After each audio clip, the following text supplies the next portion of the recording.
He was only 20. He just collected his certificate.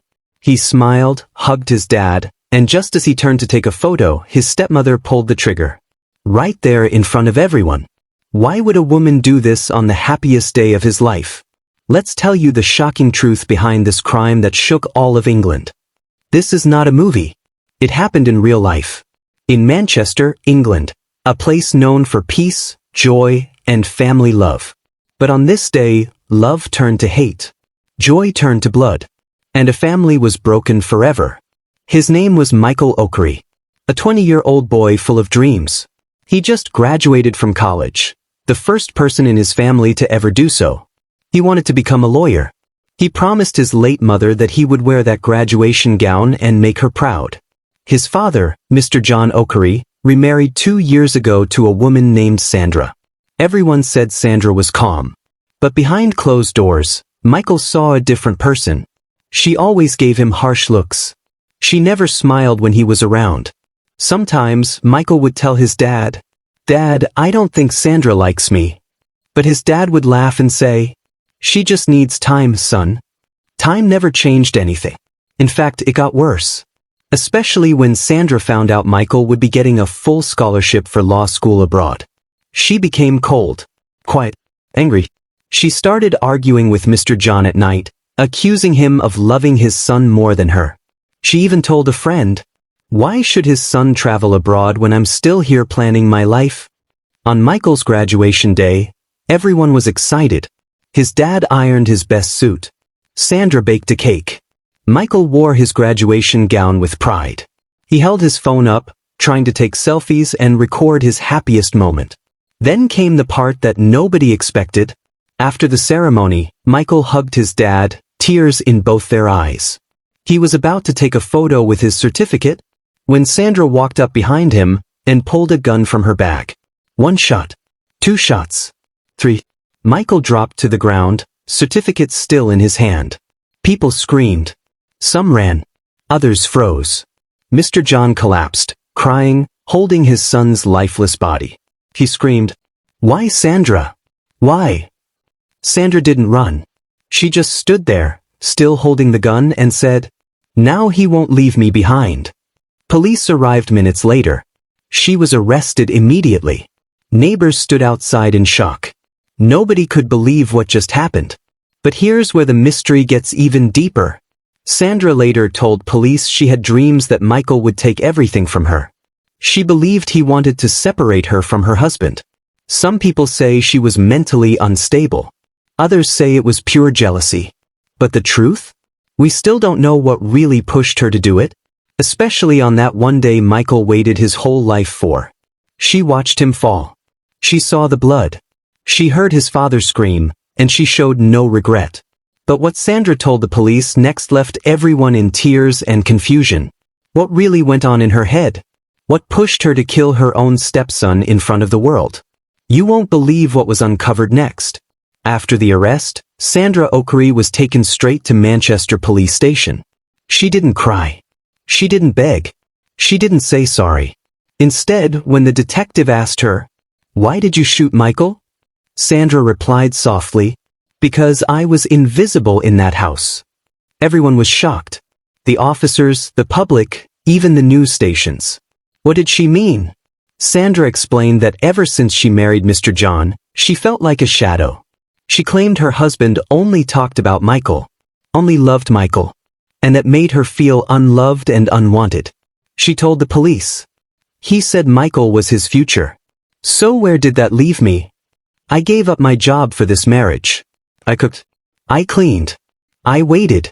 But all I ever heard was, Michael this, Michael that. But detectives didn't buy it. Because even jealousy has limits. Why kill him? Why on his graduation day? That's when things got darker. Sandra had bought the gun 3 months before the graduation. She had searched online. How to hide a weapon in a handbag. Can I be forgiven for murder? She even wrote in her personal diary, "One day, he will not smile again while I cry in silence." This was not sudden. This was planned. Premeditated. The police brought these pieces to court. The evidence was too clear. But the pain in the courtroom? It was unbearable. Michael's father, Mr. John, walked in with tears in his eyes.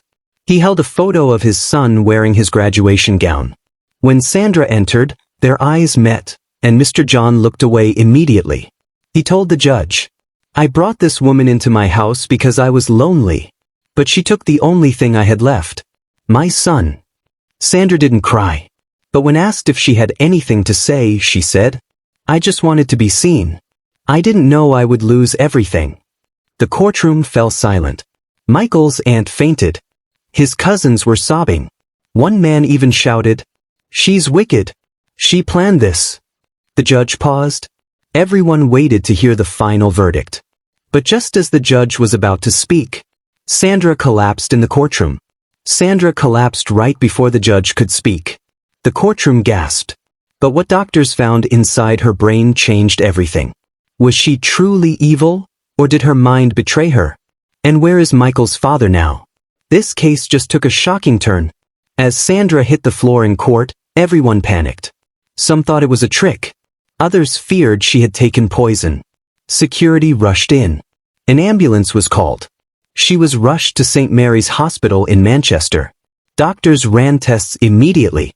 Her blood pressure was dangerously low. Her eyes were not focusing. The next morning, results came in. And the doctors couldn't believe what they found. A small, rare tumor. Located in the frontal lobe. The part of the brain that controls emotions, decision-making, and judgment. It had been growing for years. Slowly. Silently. And it may have affected the way she thought, reacted, and processed jealousy. The doctors said, "This kind of tumor can cause sudden emotional outbursts, paranoia, and even dangerous behavior." Some people were shocked. Others didn't care. To them, a tumor or not, Sandra still killed Michael. The news spread fast. Social media exploded with opinions. Some said, she was sick. She needed help. Others said, sick or not, she planned it. She searched how to kill him. Justice must still be served. Because of the new medical discovery, the judge had to pause sentencing. Sandra was moved to a psychiatric facility under strict guard. Her lawyers now had a new defense. Diminished responsibility due to brain disorder. But the prosecutor wasn't buying it. He argued, she didn't act like someone who lost control. She planned it. She bought the gun. She wrote about it. That's not madness. That's murder. Meanwhile, Michael's father, Mr. John, went completely silent. He stopped eating. Stopped working. He would sit for hours looking at Michael's school books and photos. He told a local reporter, "I can't sleep. I close my eyes and see blood on my son's certificate. I trusted that woman. I brought her into our lives." He later left Manchester. Nobody knows exactly where he went. Some say he moved to Nigeria, to be close to Michael's late mother's grave. Thousands of people joined Michael's candlelight memorial. His name trended for weeks. People started a charity fund in his name, helping young people with school fees. A mural of his face was painted near the school gates with the words, "He didn't deserve to die. But his light still shines." The courtroom is quiet. The public is divided. And Sandra? She's still in a hospital gown, talking to herself. But what the doctors just discovered from her childhood shocked even her legal team. This story just took another unexpected turn. And now, a secret from 25 years ago might change everything. While Sandra stayed at the Manchester Mental Health Center, doctors kept studying her condition. She was quiet most days. Other days, she would laugh randomly or whisper to herself, "He was leaving me again." Her lawyers pushed for a full psychiatric history, digging into her past records from childhood. And what they found shocked everyone. At just 8 years old, Sandra was placed in foster care. Her biological mother had abandoned her. Her father was arrested for domestic abuse. One of her foster mothers said in an old report, Sandra always believed people would leave her. She never felt safe. She always said, "If I don't stop them, they'll forget me." She had been diagnosed with attachment disorder, but therapy stopped when she turned 15. She had no close friends. She struggled in relationships. Now doctors say this early trauma, combined with the brain tumor, may have triggered extreme jealousy and fear of being replaced. Michael's success, his father's attention, his plans to study abroad. To Sandra, it wasn't just a graduation. It was abandonment all over again. The case returned to court, but this time it was different. Two paths lay ahead. Prison for life, for cold-blooded murder. Indefinite admission to a psychiatric hospital, if she's ruled not mentally fit. Michael's family wanted justice. They wore black. They held signs. Mental illness is not an excuse for murder. Michael deserves justice. Sandra's lawyer begged for compassion. She is sick. She was failed by the system long before she failed herself. The judge sighed, rubbing his temples. The courtroom was tense. Everyone leaned forward. Just as the judge was about to speak, Sandra stood up and started screaming. She shouted, "I didn't mean to. I didn't mean to. He was leaving me. Why does everyone leave me?" Security rushed in. The judge called for a recess. Sandra collapsed again, this time shaking violently. Paramedics came in once more. Mr. John was expected to speak again in court. But he didn't show up. His lawyer handed in a note. He has chosen silence. The pain is too much. Rumors say he's now living in Ibadan, Nigeria, and may never return to England. This case is no longer just a local tragedy. It's become an international debate. Is mental illness a shield or an explanation? Is Sandra a victim of her own broken life? Or a killer who knew exactly what she was doing? Podcasts, TV talk shows, YouTubers. Everybody's talking about Michael's case. Right now, Sandra is still in the hospital. A final psychological evaluation is underway. The court awaits one report, one last paper that could decide the rest of her life. One report. Just one final report to decide her fate. After months of silence, confusion, and courtroom delays, the judge now has everything he needs. But before he gives the final sentence, Michael's father sends a voice note to the court. And what he says will leave you frozen. The final evaluation report arrived in a thick brown envelope, stamped and sealed by 3 top psychiatrists in England. They had spent 42 days observing Sandra Okere at Westwood Psychiatric Facility. They spoke with her daily. They reviewed her childhood trauma, her brain scan, her online searches, her diary. The final line of the report read, Sandra Okere suffers from a rare combination of neurological damage and unresolved childhood trauma. However, she was aware of her actions at the time of the murder. The courtroom went silent. The report meant one thing. She could be sentenced to prison. The courtroom was packed. Journalists, Michael's friends, even strangers who had followed the case from day one. Sandra was brought in. She looked tired. With no makeup, no shoes. Just a gray prison uniform and a folded tissue in her hand. The judge entered. He took a deep breath. He looked at the lawyers, then at Sandra. Just as he lifted the paper to speak, the court clerk stood up and said, Your Honor, a voice message from Mr. John Okere has been submitted. He could not be here in person, but he asked that it be played before sentencing. The judge nodded. A phone was placed near the microphone. Everyone listened. His voice is shaky, almost broken. This is the hardest thing I've ever done. I lost my son, not to war, not to sickness, but to a woman I brought into my home. Sandra was supposed to help us heal. Instead, she destroyed what little we had left. But as I sit here in my mother's village in Nigeria, I've asked myself this question every day. Will putting her in prison bring my son back? And the answer is no. I don't forgive her yet. Maybe I never will. But I don't want another person to die slowly in a place where no healing exists. Let the court do what it must. But please, don't forget Michael. He was my everything. The voice note ended. No sound in the courtroom. Some people cried. Even Sandra wiped her eyes. The judge adjusted his glasses. He looked straight at Sandra. You took a life that had just begun. You took a dream, a future, a son. But I've read everything, and I believe the mind that planned this crime was broken long before it ever touched a gun. Yet still, you knew what you were doing. For that, You will serve 35 years in prison with no chance of parole for the first 25 years. Sandra didn't scream. She didn't collapse. She only whispered, "He wasn't supposed to leave me." And then the guards took her away. Today, the Michael Okere Scholarship helps students in Nigeria and the UK go to school. A mural of him stands tall on his old college wall, with the words, "Some lights never go out." People still visit his grave every week. They leave pens, books, and flowers. Just as the case seemed closed, one of Sandra's former foster brothers contacted a reporter. He claimed Sandra once spoke about hearing voices years before she met Mr. John.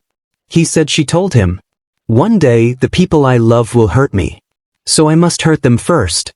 Could there be even more behind Sandra's darkness? Did someone fail to help her early enough? Or was this always who she truly was? Because even after justice is served, questions remain. The story of Michael Okere is not just about a murder. It's about warning signs, silence, and the people we let too close. Coming soon, Part 6. Sandra's childhood friend speaks out and reveals the secret Sandra swore him never to tell.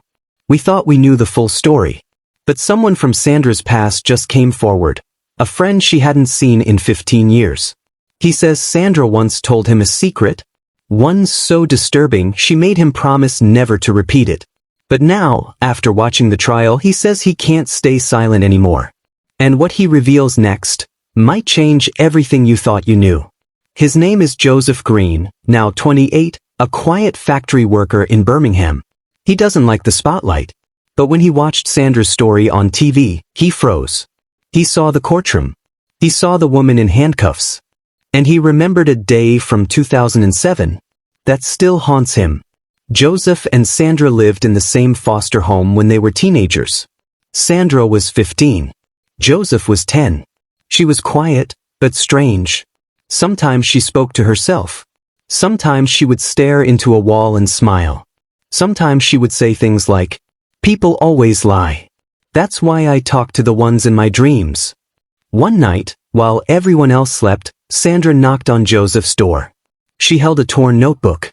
She gave it to him and whispered, "If anything ever happens to me, you'll know who I really was."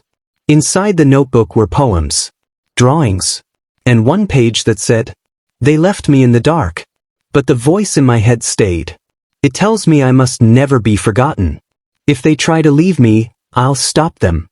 Joseph forgot about the notebook until the trial. He found it inside a box under his old bed. There was one letter, dated June 12, 2008, addressed to Mum, even though Sandra's mum was gone. "Dear Mum, I'm still broken. But I'm learning. The voices don't like it when people leave me. They scream. But they say I'm not allowed to be alone again. Last night, I dreamt that I was married. My husband had a son. The voice told me that the boy will try to take him from me. The voice said, 'Take him first.' I know it's just a dream. But sometimes dreams become plans." Joseph showed the notebook to a local reporter. They passed it on to the court and Sandra's legal team. The new evidence caused shockwaves across the country. Mental health professionals reviewed it and said, this kind of delusion could have started as early as 14. And without proper care, it could grow, become part of her identity. The court had already sentenced her. This wouldn't set her free. But it could raise new questions. 1 month after the sentence, Sandra agreed to a private interview with a prison psychologist. What she said next left everyone cold. She looked straight into the camera and said, "I saw it long ago. The boy. The smile. The gown. The hug. It was exactly how the voice showed me. So I knew what to do." The psychologist asked, "Do you regret it?" Sandra paused, smiled faintly. "He would have left. They all do.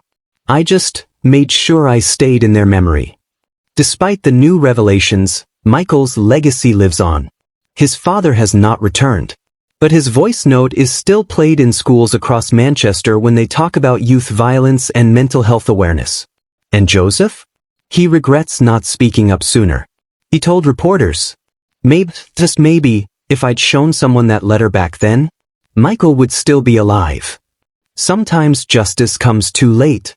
a lost file, a missed warning, and one boy's life already gone. In the final chapter of this story, we uncover what could have saved Michael. But no one listened in time. And now the ending will break your heart.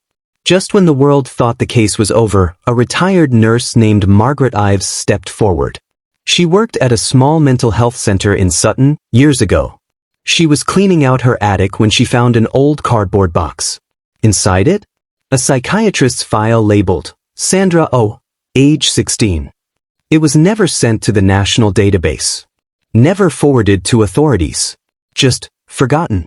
The psychiatrist's notes read, "Patient shows signs of early psychosis. Strong fear of abandonment. Has recurring violent dreams involving imaginary family members. States, if I ever feel abandoned again, I will take control before they leave. Urgently recommend long-term psychological monitoring and medication." Dated, April 2009. Signed, Dr. Peter Langley. But here's the tragedy. Dr. Langley died in a car accident a few weeks after writing the report. The clinic shut down that same year due to funding issues. Sandra's file was packed in a box and left behind. When Margaret saw Sandra's face on the news, she screamed. She knew. She tried to contact authorities. But by then, it was too late. Michael was already buried. His dreams already gone. Mr. John was contacted.